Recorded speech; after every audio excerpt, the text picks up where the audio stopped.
is KCAL News Los Angeles. Now at 11:30, prayers around the world are pouring in for Pope Francis, the growing health concerns for the pontiff. Plus, another step in the recovery process for Eaton fire victims, how students are getting a helping hand. And today marks 3 years since the Russian invasion of Ukraine, what world leaders are doing to mark this occasion. Welcome to KCAL News at 11:30. I'm Chris Holmstrom. Pope Francis is showing slight improvement and has resumed some work this morning. The pontiff has been hospitalized for the last week and a half and shown early signs of poor kidney function. The 88-year-old's health has been closely monitored all over the world since Valentine's Day, and prayers for the Holy Father have been pouring in from around the world. The Pope is suffering from double pneumonia and has required oxygen and blood transfusions after a prolonged asthma-like respiratory crisis over the weekend. I think any Catholic is saddened by it. Concerned because he's the Pope and he's our leader. And the Vatican is notoriously tight-lipped, but the Pope has instructed his medical team to be transparent about his health. And as KCAL's Tina Patel tells us, Catholics are attending morning mass around LA with the Pope in their prayers. There was an early mass here today, and many of the parishioners told us that Pope Francis was on their minds and in their hearts during the service. Cardinal Roger Mahoney offered his prayers this weekend. As you've entrusted your servant Francis with the office of shepherd, grant him always salvation and protection. Cardinal Mahoney was part of the conclave that elected Francis back in 2013. He told us Francis has been an inspiration to him because of the way he has led the church with compassion and mercy. He says he's hopeful that the Holy Father will recover and continue to be with us, but he believes whatever happens will be God's will. The 88-year-old pontiff has battled health problems in the past and at one point considered stepping down. Asked a local theology professor if she thinks that might be a possibility now. Pope Francis will always do what's best for the planet. I mean, he is that kind of a thinker that he's always thinking of everyone and everything. So if he thinks it's going to be best for the state of our world for him to resign and for him to hand it over to someone else, then he will. But I know that that's going to be his calculation, is what's best for the world. That professor actually met the Pope in person a few months ago and shared notes from her students. She said she was touched that the Pope wrote back to them, sharing messages of peace. In downtown LA, Tina Patel, KCAL News. Okay, Tina, thank you. It was a deadly weekend on the streets of LA, South LA, after 3 separate hit-and-run crashes. They all happened within 24 hours, and so far, no arrests have been made. A woman believed to be in her 50s was hit near Main Street and 74th last night. She died at the scene. The suspect had already taken off by the time police arrived, and the car was found abandoned at a nearby parking lot. Another deadly crash happened early yesterday morning on San Pedro Street. Police say a 16-year-old riding a mini bike was hit and killed by a driver in a Toyota Corolla. That driver also ditched the car and ran away. And police say 2 drivers were street racing when one of them hit and killed a woman. It happened around 10 on Saturday night on Normandy Avenue at 66th Street. A reward of up to $50,000 is being offered for information that could lead to an arrest. Well, tens of thousands of UC workers are set to hit the picket lines statewide during negotiations. They'll be outside UC campuses, hospitals, and laboratories Wednesday through Friday. Workers are accusing the university of what they say are unfair labor practices and understaffing, which they say threatens patient care and critical research. They are also asking for better wages and benefits. The University of California says it remains ready to settle the contracts and that it has offered the union what it is asking for. All right, let's take a live look outside at your weather, a live look at Long Beach. If you've been outside yet, you know it's a little warmer and it is absolutely beautiful. Let's go to meteorologist Paul Diano for your next weather forecast. Paul, I know you're loving this one. Oh man, what great weather. We have certainly earned it. We don't have a huge fire danger, so we can now enjoy some sunny and dry weather. I hope you did over the weekend. You can enjoy it today as well.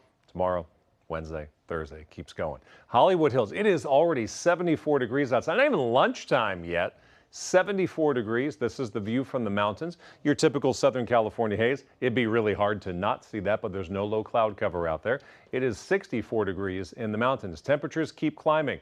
Temecula, outside of Palm Springs, will likely be the first place to hit 80 today. We are expecting 80s in the Inland Empire. It's already 75 in San Bernardino, 74 in Riverside. Santa Clarita, you'll likely get there. Burbank, 72 currently. We've got some 60s at the coast. The ocean temperature is 58 degrees, but we're not getting that much of an ocean breeze. So aside from the immediate coastline, it's warm. So I asked the question, this is February? Well, we live in Southern California, so yes, it is. Warm again today.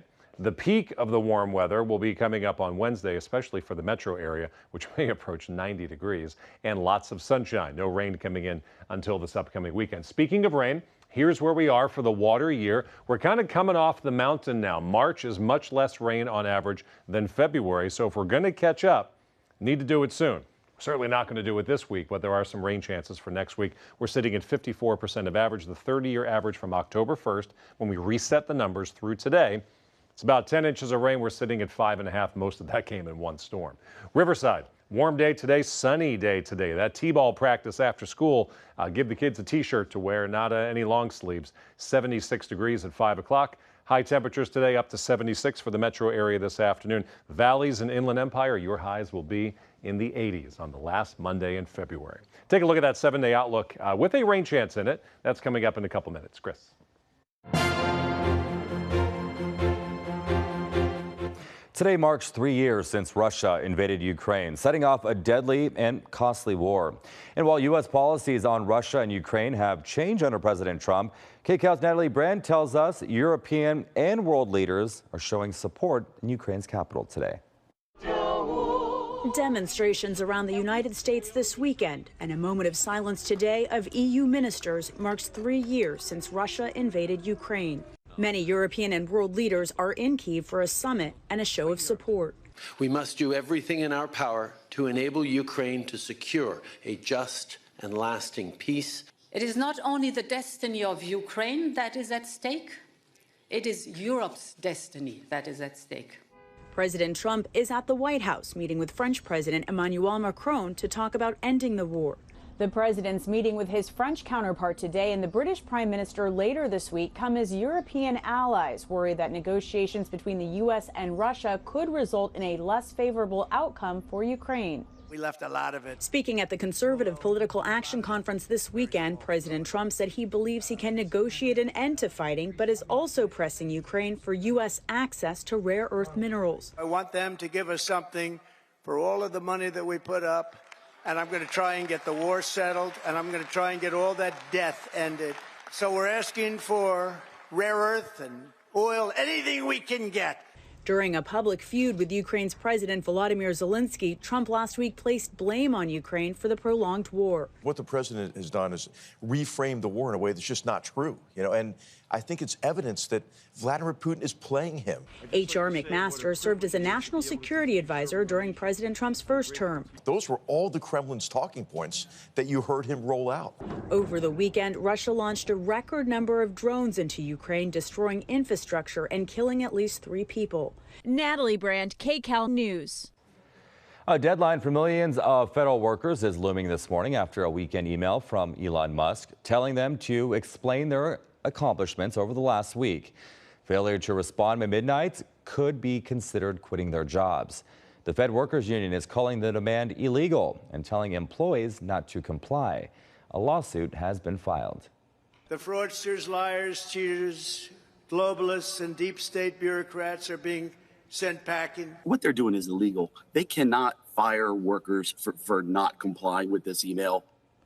The Trump administration terminated more than 1,000 workers from the U.S. Agency for International Development overnight. All of the group's remaining employees were put on administrative leave. Environmental groups have also filed 2 lawsuits against the Trump administration. They mark the beginning of what could be a long battle over the president's climate agenda. The lawsuits filed by the groups like the Natural Resources Defense Council and the Sierra Club are contesting President Trump's decision to remove Biden-era protections from offshore drilling for millions of acres off federal waters. Well, U.S. immigration officials have reportedly launched a new round of enforcement operations in L.A. Video obtained by CNN shows federal agents at a home in East LA yesterday morning. This footage was taken by activists who have been using loudspeakers and megaphones to warn people of ICE activity.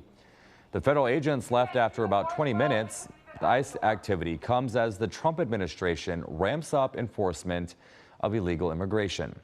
We reached out to ICE for comment. A spokesperson said, quote, "Due to our operational tempo and the increased interest in our agency, we are not able to research and respond to rumors or specifics of routine daily operations for ICE," end quote.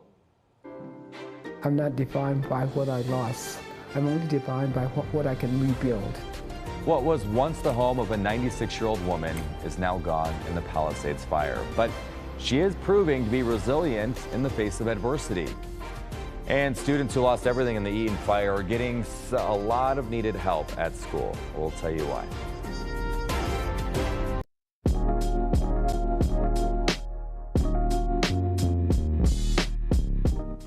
We're celebrating Black History Month and the contributions and accomplishments of the African American community. KCAL News reporter Rena Nakano spoke to a lifelong educator who helped integrate the Palisades in the 1960s by becoming one of the first female Black homeowners in the community. She lives in a brand new assisted living facility in Culver City. The soup is always good. But 96-year-old Louvenia Jenkins says she feels lost. Each day I wake up and I think, where am I? It's because the Palisades fire destroyed her home of almost 60 years, a neighborhood where the postman once told her she's a first. I said, are there any Black people who live in Pacific Palisades? And he said no. He said there are about 6, but they're all passing. They're Black, but you don't know they're Black. Jenkins moved from the Midwest to Santa Monica just after World War II. It was all her clever but uneducated single mother Ruby could afford. My mother was very sure that she wanted to see that I got my education. This city map from 1939 shows Santa Monica in red, the least desirable residential zone. But after Jenkins got her master's in education, she knew she could move up into the more desirable blue and green zones. Somehow I knew about the Palisades. I'm not sure why, but I knew that it was a place where I wanted to live. By the 60s, Jenkins was a well-respected LAUSD administrator, but she admits as a single African-American woman, her house hunting journey in the Palisades wasn't easy. There was one person who didn't get off the couch when I showed interest in the house. But she didn't give up. She recruited the help of the Fair Housing Council. They'd go in advance to see how people felt about selling their homes. A person of my ilk would go behind and make an offer. Her offer was $45,000, and they accepted. In 1967, Jenkins became one of the first female Black homeowners in the Palisades. She and her mother filled their home with art from their international travels. My dear, I was a collector of all things. Furniture, valuables, tennis trophies, now gone. It's lost in a way, but it's not lost. That's thanks to her longtime caregiver, Josimara Lima, who always took photos of the 96-year-old's home to send to Jenkins' relatives. I'm coming to pick you up, Grandma Lou. On the day of the fire, traffic was so backed up, Jenkins told her to stay home. But Lima went to get her anyway. That saved Jenkins' life. I have a picture of your car. Oh, my goodness. The two are now printing the photos to decorate her new apartment. And although everything inside her home is now gone, Jenkins tells me there's one thing she hasn't lost. I'm not defined by what I lost. I'm only defined by what I can rebuild. Hope is always alive. Hope is never dead. In Culver City, I'm Rena Nakano, KCAL News. What an inspiring woman. Hope is always alive. Words to live by. Well, students who lost everything in the Eaton fire are dealing with another ongoing challenge: how to keep up their schoolwork. As KCAL's Rick Montanez tells us, some help is on the way. A special delivery this morning for Altadena Arts Magnet, which is temporarily relocated here among the Allendale Elementary School campus. The students from both schools are on one campus right now, and the community is stepping in to help these students who lost everything in the Eaton fire. You see the special delivery here right off the truck this morning, several boxes full of backpacks and Chromebooks. It, of course, has been devastating to see the loss of homes and businesses in Altadena, but for the kids, it's a big loss from the schools that burned down in the Eaton fire. So this morning, they're getting these surprises. They're going to be delivered at several school sites across Pasadena, the campuses where students had to be relocated because of damaged or destroyed schools. We're talking about Rosebud Academy, Altadena Elementary, and Elliott Arts Middle School, just to name a few.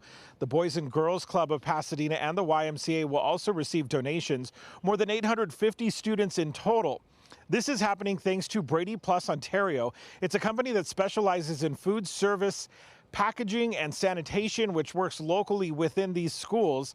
Lots of coordination among the community. Harambe Ministries here in Pasadena and the business world came together to bring some joy and learning back into the lives of these elementary school kids. Some of our teachers are combining classrooms, so which once was a third grade class is now 2 third grade classes. We have some of our kindergartners in the cafeteria, and so they're just making the worst and making the best out of a bad situation and being flexible.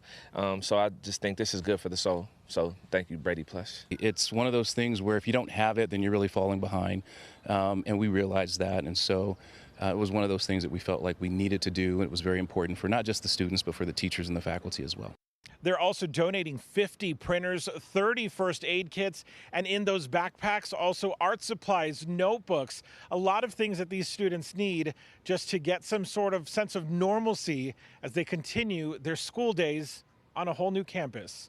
Reporting in Pasadena, Rick Montanez, KCAL News. Bieber and Ronan. Everybody get in. Yeah, everybody get in. We got a fight. There's a fight. There's a fight. Good times for a good cause. Jeremy Roenick and Justin Bieber taking part in the King Celebrity and NHL All-Star Alumni Charity Game. The event was held to raise money for the LA Fire Relief Fund. The game was played at Crypto.com Arena, and tickets were given to local firefighters, first responders, and families displaced by the wildfires. Some other celebrities who took part: Steve Carell, Vince Vaughn, Snoop Dogg, and Will Ferrell. Also, don't forget, KCAL has partnered with the Red Cross to help people recover from the fires. Go to redcross.org/KCAL or scan the QR code on your screen to donate. Well, it is American Heart Month, but many people are unaware of some of the biggest risks. What you need to know to improve your heart health. Plus, warm start to the work week. It's only going to get hotter. Meteorologist Paul Diano is tracking just how hot it might get. It's American Heart Month, and a new survey shows many Americans don't know some of the biggest risks. Let's go to KCAL News correspondent Michael George to show us how we can all improve our heart health. A few months ago, 56-year-old Pamela Kays started to feel sick at work. She was sweating, her jaw clenched, and her chest felt tight. As a nurse, she recognized what was happening and told her coworkers. And so I said, ladies, I'm having a heart attack. And they said, really? I said, oh, yes. Kays, who has a family history of heart disease, passed out during an EKG. I was pulseless 3 times. I got compressions. I got defibrillated. A new Cleveland Clinic survey shows many Americans aren't aware of some risk factors that impact heart health. 40% didn't know using tobacco harms the heart. 62% didn't know air pollution does too. And 90% weren't aware certain supplements and vitamins can affect the heart. Many of us think about vitamins or supplements over the counter as natural, and some may even consider them preferable alternatives to prescription medications. But research doesn't back that up. Dr. Ashish Saraju of the Cleveland Clinic says another little-known risk factor is sleep deprivation. It has this cascading effect on the rest of your lifestyle. It can affect dietary patterns. It can affect exercise patterns. It can be a sign of undiagnosed sleep apnea. Kays says women need to be just as aware of heart attack warning signs as men. Women tend to get more subtle signs, like they might feel like they just have the flu. Sometimes people are nauseated and they're just very tired feeling, and they know something's not quite right. She's grateful she caught the signs in time. She's now recovering and back at work. Michael George, KCAL News. Well, it's been one of the worst flu seasons in years, but there are signs it may be slowing down. The number of positive flu test results and emergency room visits declined across the country over the last week, according to the CDC. But overall, flu activity is still very high. We're just halfway through the season. but already 19,000 people have died. More than 430,000 people have been hospitalized. Turning now to your weather, live look outside at Catalina. Wouldn't it be nice to be there right now? Let's go to meteorologist Paul Diano for your next weather forecast. Paul, glorious weather. A lot of people in Michigan and Minnesota and probably upstate New York saying, wouldn't it be nice to be in Southern California right now? We get to be here. Hollywood Hills, 75 degrees with sunshine. We will have sunshine for each of the next 3 or 4 days. As there's the front that's going to stall just to our north. If you're traveling to San Francisco or Medford or Ashland or Roseburg or anywhere in Western Oregon, it's going to be a pretty gloomy week. A lot of rainfall up there, chilly temperatures, but right on the other side of that boundary in Southern California, it is going to be a whole different season. It's going to feel like spring outside, and it began over the weekend and it continues today. Valleys, 81 degrees, Los Angeles, 76. Cooler at the beach. You'll be in the mid to upper 60s, but that is still mighty pleasant. Your extended forecast, Inland Empire, you'll notice a rain chance over the weekend, but it's only Monday. Please enjoy the 80s for the next 4 days before a cool down begins on Friday. Our warmest valleys will leave the 80s and go to the low 90s coming up on Wednesday, but markedly cooler for the upcoming weekend. And LA, a 10-degree jump from Tuesday to Wednesday. We will approach 90 degrees in Los Angeles this week. Back to you. It's going to be hot. All right, Paul, thank you so much. And thank you for watching KCAL News at 11:30.